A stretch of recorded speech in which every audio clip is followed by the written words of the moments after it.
Hi everyone, and hi Larian. Hopefully you'll be watching this. This is just a video with a couple of things I think would make Baldur's Gate 3, which is an already fantastic game, the best game in the world, ever. And much respect to you guys anyway for what you do. It's great work, and the fact that you listen to people gives me some hope that maybe it'll at least be taken on board. And I'm just trying to, I guess, have my two bobs worth. In Australia, that's a term for have my say. So I've got Neverwinter Nights 2 up on the screen, which is a game that was released in 31st of October, I think, in 2006. 3.5 edition Dungeons and Dragons rule set. So, and thanks to Wolfheart FPS, who's got a channel out there who has helped me understand 5th edition and whatnot a little bit better at moving forward. And some of the changes, I was playing very old school, and there's some new things you can do, which is great. Don't know if I like them all, but nonetheless. Now, with character creation, Neverwinter Nights 2, there's something that Baldur's Gate 3 could really do with, and that is, you don't want every dwarf, every elf, every human being the same size, do you? So being able to change your height and your girth as you go through character creation, I think, is going to be essential. It's good that you can change everything else you can, but if you can't as yet create a Conan the Barbarian type character. You can pick human, but he's a pretty wimpy looking slim build. Remember, this is a fantasy game which has got its roots in many different types of D&D and lore and whatnot. Lord of the Rings, etc. You want to be able to create your beast. You want to create any type, any cross-reference type character. A tall, thin dwarf, or a short, squat orc, or a tall, fat halfling. You know.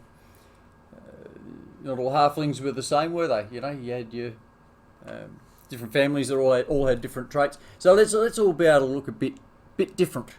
Let's be able to change our height, and within the game the NPCs as well. You know, I'd like to see. I think they're a little bit same at the moment, and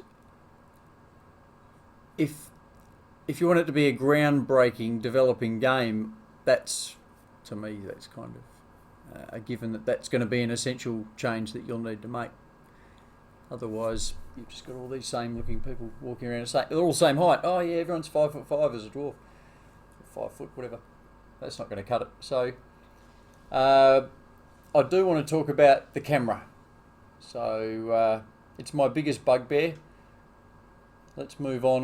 I've got a save game file there. I'll just jump into that and have a bit of a chat about this camera thing. I'm a bit unhappy about it. So I'm narrating over the top of this because the music volume of the game came out too loud. So if I miss anything, I'll be catching up on myself. Now, this is, considering this is a game from 2006, it's pretty good. I mean, you do need to go into the ini file and put in your own resolution, but it looks fantastic. Now, trying to show about the camera angles. At the moment, it's on there's 3 different strategy, exploration, and character mode. I don't know which is which. At the moment, it's kind of on the Baldur's Gate 3 one. But even then, you can still kind of, that's the other view there. So this is character mode, I think, and strategy mode. One of the two, and it's a great camera angle. When I recorded this, I was going back, so that's like the Baldur's Gate 3 angle. And even in this game, if I go down a bit, I can still kind of see the roof of that house, and it's not really as much of a problem as it is in Baldur's Gate 3.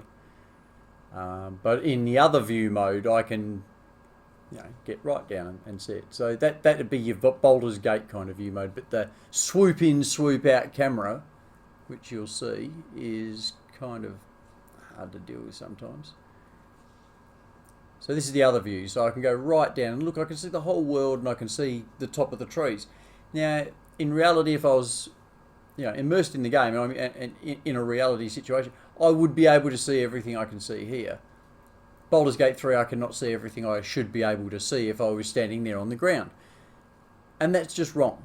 I mean, I'll call a spade a spade. I can sit here and mince my words, but it's rubbish as far as I'm concerned. You know, to regress backwards from a game that could do what this could do back in the day.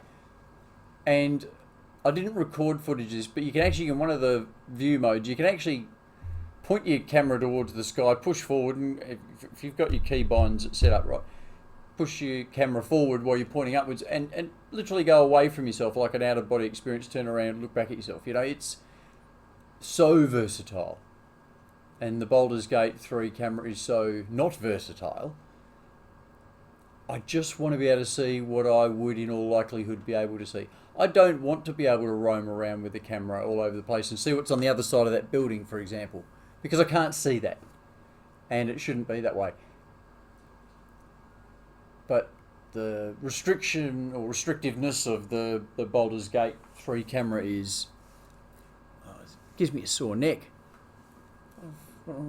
Fifth or sixth playthrough, I think. I still crick my neck trying to look upwards and see what's going on. You got to play silly buggers with the camera and get around on the right angle, find the right lump underneath the mapping of the camera to get it jump up to be able to see. No, come on, fair dinkum. You know, like you're just making it hard work for no apparent reason. It's not fun. It's not like put an Easter egg up high and that'll be a fun one to find. No, it's not. It's not. It's annoying and it's ridiculous. So there. How about you? So here we are in Baldur's Gate 3. Blown away with the graphics, guys. She's done a really, really sensational job with this. But see here right next to me, there's that pillar, for example. And I